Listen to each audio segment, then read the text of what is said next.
Kimwe mu bituma Leta Zunze Ubumwe za Amerika zihora ku isonga mu bihugu bifite igisirikare gikomeye nuko ari cyo gihugu kugeza ubu kibitseho indege z'intambara nyinshi ku isi hose. Ni igihugu kibitseho indege z'intambara zirenga 13,000 mu gihe Uburusiya buza ku mwanya wa kabiri indege z'intambara zose hamwe 4,255. Ku ruhando mpuzamahanga umutekano w'umukire urushyirwa imbere ndetse ibitero bitera ubwoba benshi ni ibitero byo mu kirere. Murabyibuka neza mu minsi ishize ubwo ikirere cya Isiraheli Iran yacyuzaga indege z'intambara zitagira abapilote. Ubundi indege z'intambara zifasha mu bikorwa bya gisirikare bibera ku ntera ndende ndetse zikabirangiza vuba cyane. Uko imyaka ishira izi ndege zirushaho gukorwa ndetse zikanongerwamo ikoranabuhanga rigezweho utibagiwe intwaro nshya zidasanzwe. Muri iki kiganiro tugiye kurebera hamwe indege z'intambara 10 zitinyitse kurusha izindi, ku buryo abazifite bitwa abami b'intambara ku rugamba. Ni indege zinjira ku kibuga cy'imirwano urugamba rugahita ruhindura isura. Izi ndege ni izabande, ni iki zifite, ni iki zishoboye ku buryo uzifite yitwa igihangange. Ubundi zikoranye ubuhe buhanga? Mu gusobanukirwa ibyo byose nimba ari ubwa mbere warugeze kuri umuyoboro mugari w'ibyegeranyo mu Rwanda, icyo usabwa ni ugukanda subscribe ugafungura inzogera kugira ngo ukomeze gutungurwa no gusobanukirwa na byinshi bimeze nk'ibicanganye kuri iyi si nzima. Ndi Aime Christian, ikaze.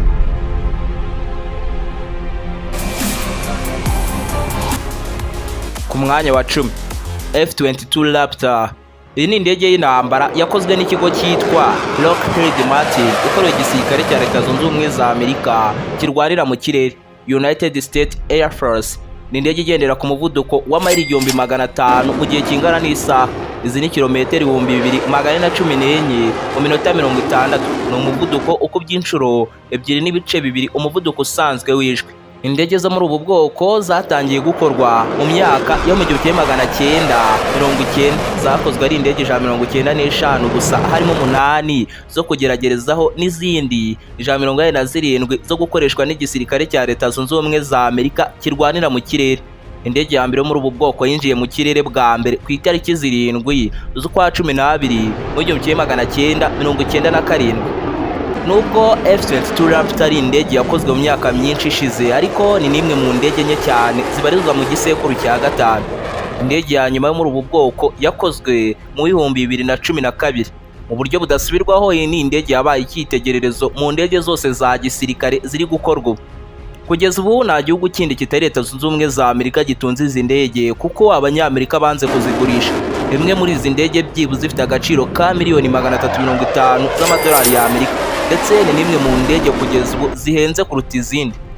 Mu gihe kingana n'isaha imwe gusa F-22 Raptor iri mu kirere ibimaze gukoresha byibuze 45,000 by'amadolari y'Amerika. Ku rugamba iyi ndege igurukira muri feet 50,000 uturutse ku butaka, yikoreye imisile ebyiri zo mu bwoko bwa AIM-9 Sidewinder ziraswa ahabonetse ubushyuhe, n'izindi 6 zo mu bwoko bwa AIM-120 ziraswa habayeho kuyoborwa na radar.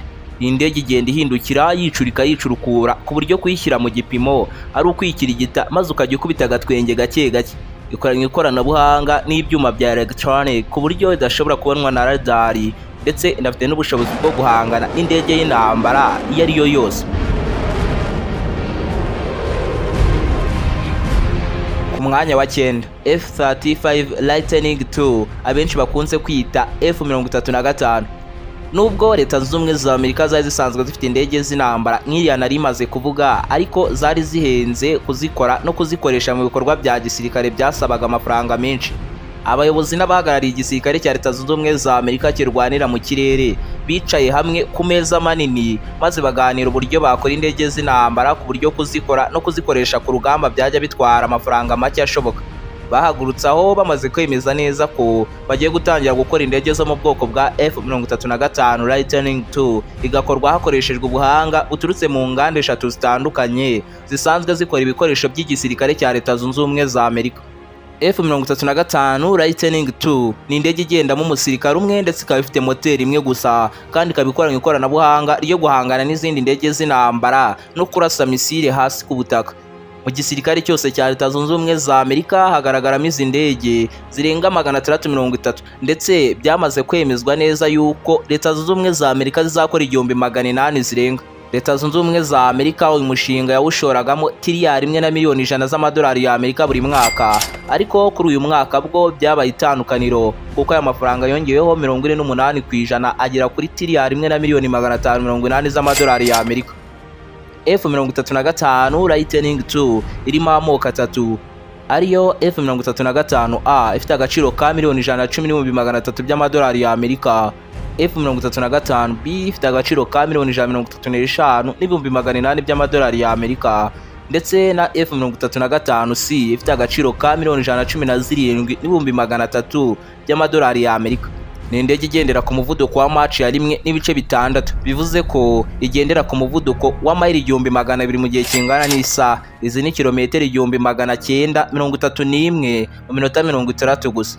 Mu buryo budasubirwaho, iyi niyo ndege ya mbere ku isi ikoranye ikoranabuhanga rya gisirikare rigezweho, harimo n'iriyemerera kuba yamenya aho umwanzi aherereye ndetse ikanamukurikirana.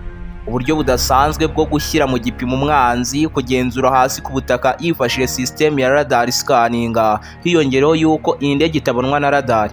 Uyu munsi iyi ndege iri mu bihugu nka Leta Zunze Ubumwe za Amerika, Abongereza, Ubutaliyani, Netherland, Australia, Norvege, Denmark ndetse na Canada. Gusa mu minsi ishize hari n'ibindi bihugu byamaze kuba byakwibika iyi ndege, ari byo Israel, Ubuyapani, Korea y'Epfo, Ububiligi, Poland, Singapore ndetse na Finland. Ku mwanya wa 8, Chengdu J-20. Nyuma y'indege z'Abanyamerika zo mu kiragano cya 5, Bushinwa nabwo bwahise bukora indege zifite ubushobozi bwo kuba zahangana n'iz'Abanyamerika. Indege za Chengdu J-20 zagurutse bwa mbere mu mwaka wa 2011, ariko zatangiye gukoreshwa n'igisirikare cy'Ubushinwa mu mwaka wa 2017 ari indege 200 gusa.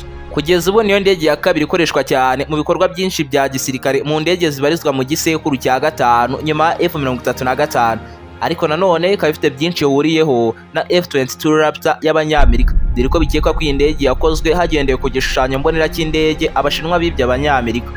Ni indege ikozwe n'ibyuma bituma itabonwa na radar, ndetse ikaba ibasha kuba yagaba cyangwa igahagarika ibitero by'ikoranabuhanga, ariko kandi nanone yo ubwayo ikozwe n'ibyuma bigezweho bibasha kuba byayobya ugerageje kuyishyira mu gipimo.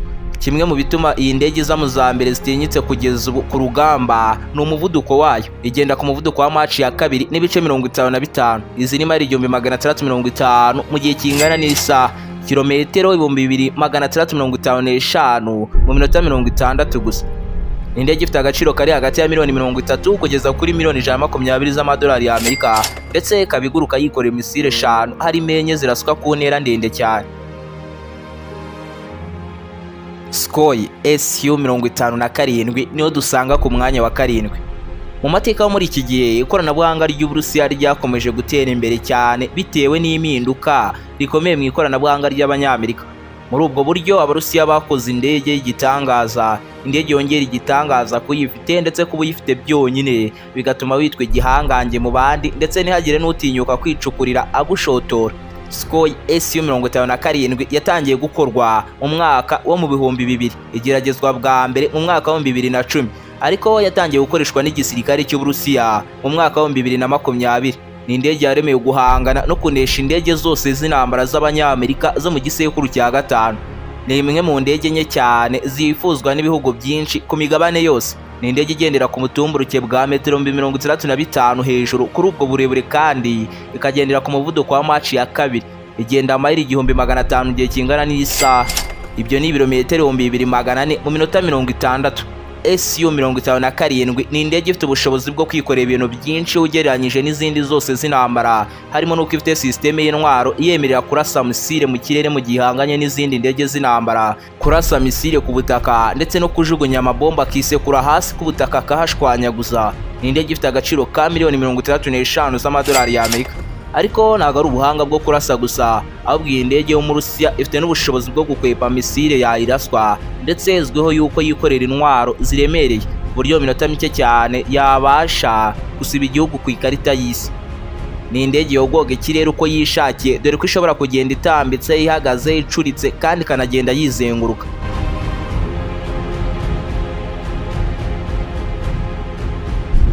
Ku mwanya wa 6, Eurofighter Typhoon.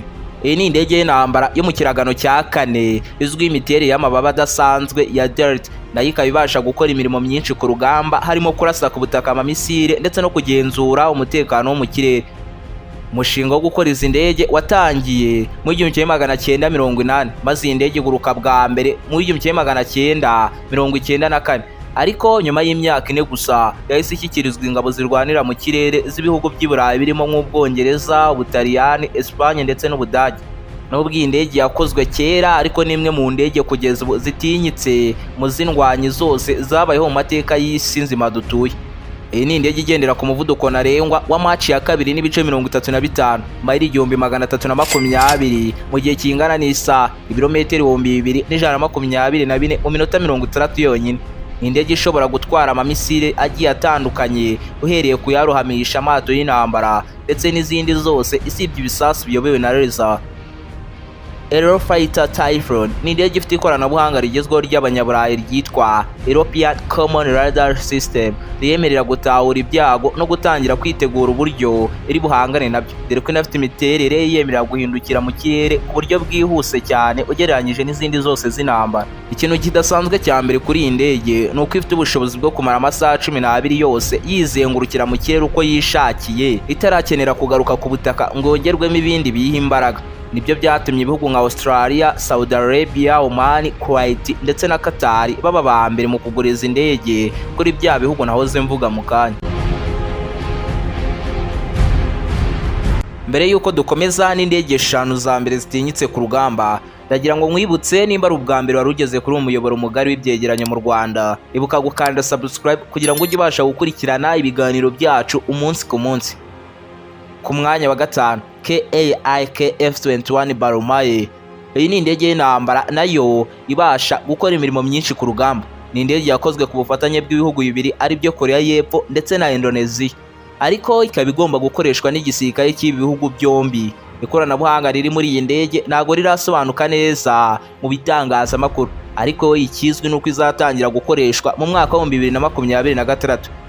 Kimwe mu biyigira igitangaza ndetse uyibonye wese agashya ubwoba ni uko igendera ku muvuduko ku by'inshuro enye zose umuvuduko usanzwe w'ijwi, kandi ikaba ibasha guhamya ndetse ikanarimbura igipimo kiri mu birometero 120 uturutse aho iherereye, igikorwa cy'indashyikirwa. Mu ntangiriro KF-21 yari igamije guhangana n'indege zo mu gisekuru cya 4 n'icya 5, ariko kuko yakozwe nta bufasha bahawe n'Abanyamerika, iyi ndege yo ibonwa na radar, ariko kandi ku rundi ruhande indege igahita iyobya sinyari za radar ikayereka icyerekezo kitari icya nyacyo kandi gitandukanye cyane n'aho indege yibereye. Iyi niyo ndege ya mbere yikorera intwaro ziremereye kuruta izindi zose z'intambara zibarizwa kuri iyi si nzima dutuye. Inzozi mbi za buri musirikare wese ni uguhurira nayo mu bikorwa bya gisirikare. Umushinga wo gukora izi ndege buri mwaka, Korea y'Epfo yonyine ishoramo tiriyoni 92 z'amawon, iziri miliyari 5 na miliyoni 900 z'amadolari ya Amerika. Ku mwanya wa 4, Desert Rafale. Ubufaransa ntabwo bwari mu mushinga wa Eurofighter Typhoon, ahubwo bwo bwatangije gahunda yabwo ya gisirikare yo gukora indege y'intambara yitwa Desert Rafale. Ni indege kugeza ifitwe n'Ubufaransa, Misiri, Croatia, Ubugiriki n'Ubuhinde. Niyo ndege yonyine ya Desert Aviation ibarizwa mu kiragano cya 4 n'icya 5 cyarimwe, kandi ikaba ibasha gukora ibikorwa byinshi bya gisirikare. Ni indege ibasha kugaba ibitero ku butaka ndetse ikaba ifite n'ubushobozi bwo kurasa ibisasu kirimbuzi, dore ko iyo ndege yo ubwayo yikorera intwaro kirimbuzi. Mu makuru nakusanyije ijoro ryose bukanyeraho, nabashije kwibonera neza yuko iyi ndege ifite imbaraga zingana nk'iza F-35 y'Abanyamerika, kandi nanone ikaba ifite imbaraga nk'iza JA-20 y'Abashinwa. Ikirenzeho kandi ikaba ihuza ikoranabuhanga ry'indege zo mu gisekuru cya 4 n'icya 5. Ni indege igenda ku muvuduko wa Mach ya 1.8, ubwo ni ibirometero birengaho gato 2000 mu gihe kingana n'iminota 60. Ku mwanya wa 3, F-15EX Eagle 2, imwe mu ndege zitinyitse ziherutse kwinjizwa mu gisirikare cya Leta Zunze Ubumwe za Amerika kirwanira mu bice, United States Air Force. Ni indege yakozwe ngo izasimbure izo bwoko bwa F-15 ndetse nayo ikaba ibasha gukora imirimo myinshi ku rugamba. Ni indege igamije gusimbura F-15C ndetse na D. Uyu mushinga watangiye gukorwa mu mwaka wa 2010 kugira ngo nanone izi ndege zizagabanye umubare wa F-22 Raptor kuko zo zihenze cyane. F-15EX Eagle 2. Iyi ndege igaragara nk'aho itahangana na F-22 yayibanjirije, ariko ndagira ngo umenye ibi bikurikira kuri iyi ndege. Iyi ndege yongeyemo ikoranabuhanga rigezweho ryo kurasa, ndetse yongeyemo uburyo bwa digital mu kuyitwara. Iyi ndege ifite system yitwa Eagle Passive Active Warning Survivability System, iyifasha mu kumenya mbere y'uko igiye kugabwaho igitero, igatangira kucyitegura hakiri kare. Ifite system yifasha kwirinda no guhagarika ibitero byose by'ikoranabuhanga. Indege y'intambara igendera ku muvuduko ungana na Mach ya 2 mari 1650 mu gihe kingana n'isaha, kandi kabigurukira ku butumburuke bwa metero 30 hejuru iriya ku bicu. Ni indege ihendutse kurusha izindi zose zayibanzirije zakorewe muri Leta Zunze Ubumwe za Amerika. Ifite agaciro ka miliyoni 80 z'amadolari ya Amerika, ndetse ubuzima bwayo bwose kabiteganyijwe kuzaguruka amasaha 20,020. Ibindi bihugu bitari Leta Zunze Ubumwe za Amerika bifite izi ndege kugeza ubu ni Israel, Ubuyapani ndetse na Saudi Arabia. FLA-18 Super Hornet. Mu gihe igisirikare cya Leta Zunze Ubumwe za Amerika kirwanira mu kirere cyahitagamo gukoresha indege z'intambara zitwa F-16 Fighting Force, ingabo za Amerika zo zabonye ko zikeneye izindi ndege zizajya zihagurukira ku mato y'intambara mu gihe zigiye mu bikorwa bya gisirikare. Nibwo bahise bakora indege ya FLA-18 Super Hornet. Ni indege yatangiye gukorwa mu 1980, ariko geragezwa bwa mbere mu 1990 biza kubikoreshwa n'igisirikare cya Leta Zunze Ubumwe za Amerika mu 1999.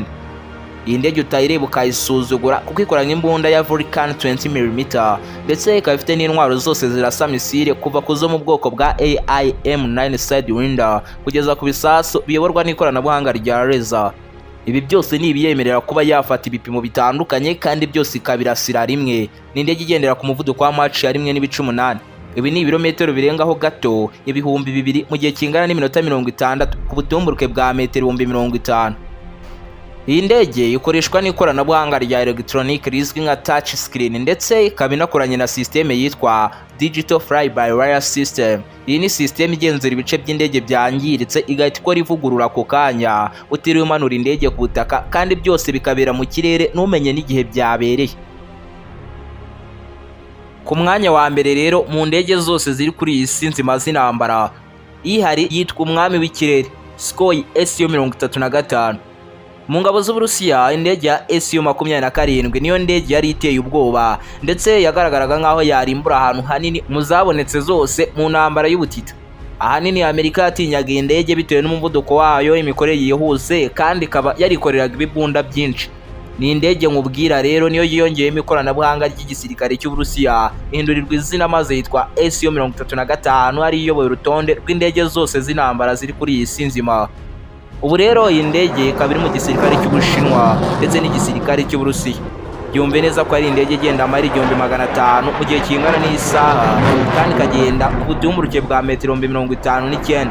Ifite ubushobozi bwo kugenda ibirometero 2,200 itarongera gusubira ku butaka. Ibaze rero nawe yuko Sukhoi Su-35 ziri mu gisirikare cy'Uburusiya zirenga 118, ndetse n'ubu ngubu tuvugana bari gukora izindi nkazo n'izindi zizirenzeho tutaramenya. Dore ko iyo uvuze Sukhoi, Abanyamerika ndetse n'inshuti zabo zose bashya ubwoba, kuko bamaze kwibonera neza yuko iby'uru ruganda rw'Abarusiya nta mikino.